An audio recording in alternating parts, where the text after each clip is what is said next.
guess my first line. My name is Simon, and I'm a pervert. Yeah. According to the dictionary, that means I enjoy getting turned on in ways that generally are regarded as abnormal. But I believe there's nothing more normal and healthy than accessing our arousal through non-traditional routes. Why wouldn't we celebrate all of the ways that our sexual energy is able to express itself? I'm talking here about kinks, which are things we wouldn't usually expect to be turn-ons, or indeed could even be unpleasant to experience in an everyday context. For example, I enjoy playing with erotic jealousy, humiliation and degradation, verbal abuse, and a seemingly endless list of other kinky things. But what's really interesting is that I haven't always been a pervert. It's actually something that I actively chose to cultivate. And I think that's because I understood from my first taste that kink is a powerful way into our depth psychology while having fun at the same time. It can help us understand ourselves better, can lead us to greater self-acceptance, and it can also increase our capacity for empathy, being able to identify with another person's emotions, accepting and understanding them without judgment. Now, when I first visited a professional dominatrix 10 years ago, it sparked what seemed like a profound awakening.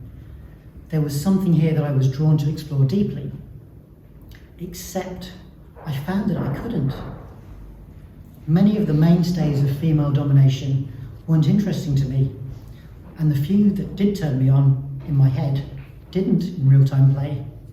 I didn't feel submissive in any way. It took me a long time to figure out why this was.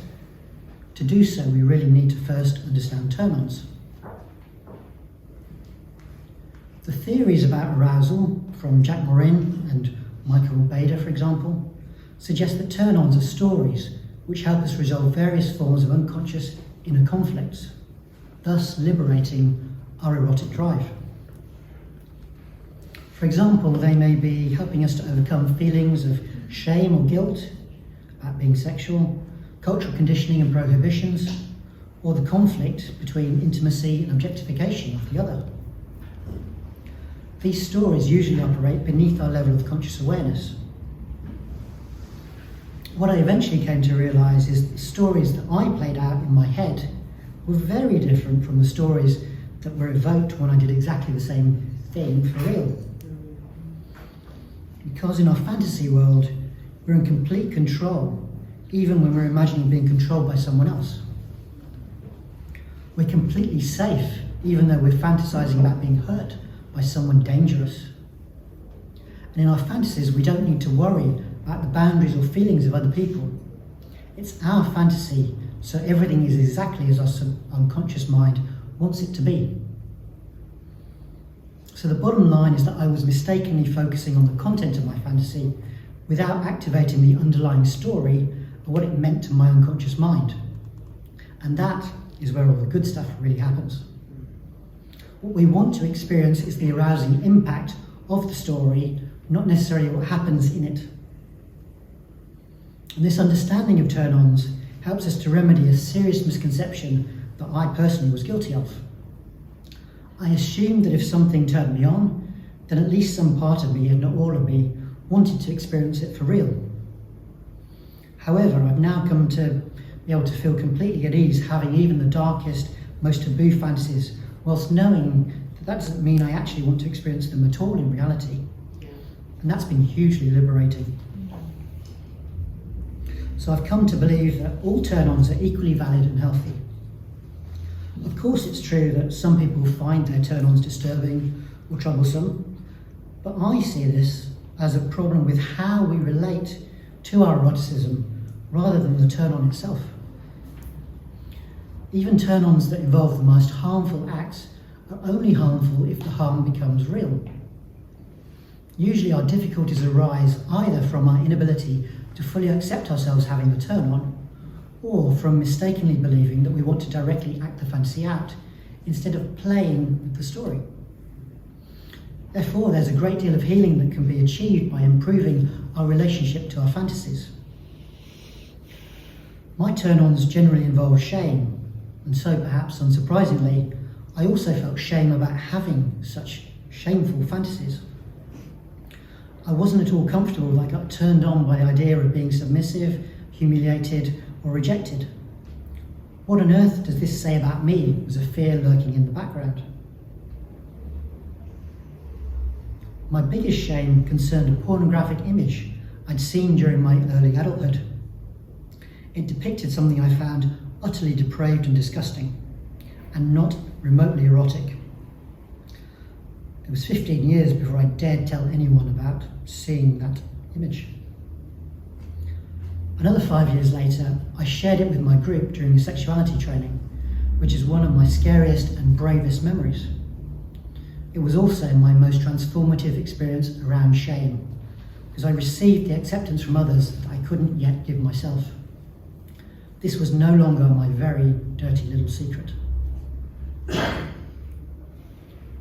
There's an adage that says, if we can't play with something, then we're caught in it. Though we know play isn't real, if we have trauma or judgment about something, it'll still feel too serious to play with. And that certainly used to be the case with that truly filthy image. But if I've learnt one thing on this fascinating journey, it's that anything and everything can be transformed. I mean, I'm up here sharing about one of my deepest, darkest fears. How that transformation happens is simple. It happens through our stories. Much of my exploration of my kinky side has come through watching kinky porn. That was how I could most easily access the erotic triggers. I found porn can feel incredibly addictive. And for a long time I had a love-hate relationship with it, believing that to be conscious and whole, I needed to stop using it. There's that shame again. But ultimately, the best advice I received was to let go of striving to give up porn, and instead I worked on improving my relationship with it. So I can now value how it serves me, and I've let go of the various ways that it doesn't. And I feel that many of us could actually benefit from a healthier relationship to porn, whether we use it or not. I mean, it's so prevalent and accessible these days, but actually I've rarely seen it discussed openly in a healthy and stigma-free way. My own extensive and in-depth research into kinky porn took me on this journey. Perhaps the key moment was when I realised that I could switch from being a passive consumer of porn, someone who liked whatever he happened to like, to actively involving the meaning of my stories about what I was seeing. So first of all, I learned that my kinks were often pointing me towards unhealed traumas or actual real-world issues. Any progress I made in healing those issues would be reflected in feeling more comfortable with the kink, which I would then be able to enjoy and play with more fully. Basically, as I healed myself, the meaning of the story to my unconscious would shift. And it also worked the other way. The more I was able to accept my enjoyment of a given kink, the easier I felt about the related trauma or problem. I also began to explore the kinks that, to begin with, I'd had absolutely no interest in. Because if our turn-ons are stories, then so too are our turn-offs. Why isn't this a turn-on is just as useful a question as why is this one? Usually what I found were judgments or traumas getting in the way, and I was able to resolve them. And then with my resistances gone, I could choose to build a bridge from my existing pool of turn-ons, finding common ground to help embrace this new kink. Let me give you an example. I was bullied at school, so the idea of erotic bullying disturbed me. It was certainly too sensitive an issue for me. But I was able to play with and heal a more general trigger around having my boundaries crossed. And after that, I did the same with my aversion to sadism. Having peeled off these layers of the onion, bully porn started to become exciting, but initially still felt very edgy. Well, these days I fucking love it. And I'm starting to play with it in real time. And as you can see from the t-shirt, my lovely girlfriend brought me this for today.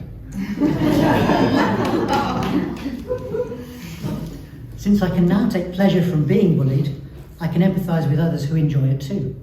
I'm no longer subtly see us as broken. But equally, there'd be no fun without the bully. So I allowed myself to imagine stepping into that role, flipping my fantasy on its head. I found myself enjoying the idea of beating up some wimpy nerds. In play, of course. And that's something that would have seemed impossible not long before. This felt like integrating a part of myself that I disowned because of my trauma. And I could see that bullying has positive aspects alongside the obviously antisocial ones. Wouldn't it be great to have the confidence to do or say whatever you wanted, or do or take whatever you wanted? Well, within agreed boundaries. Imagining myself as a bully enabled me to empathise much more with real bullies, including, of course, my own. This whole journey led me to greater self-acceptance and massively expanded my capacity to understand other people's kinky turn-ons. But it also helped my empathy in another unexpected way. You see, I realised that the psychological mechanisms behind our sexual preferences and our social preferences are essentially the same. What turns us on and who do we like are not actually that very different. It's all about the story. And given that we can deconstruct our kinky aversions and reconstruct them as turn-ons, we can also turn dislike and judgment of people into liking and empathy. Take this guy.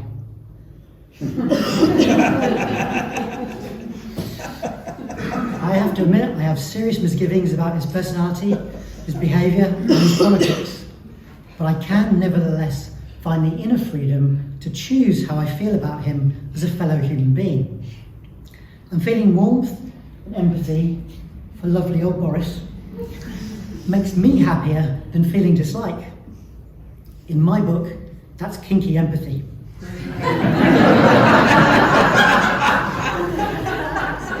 Well, I did tell you I was a pervert. Thank you.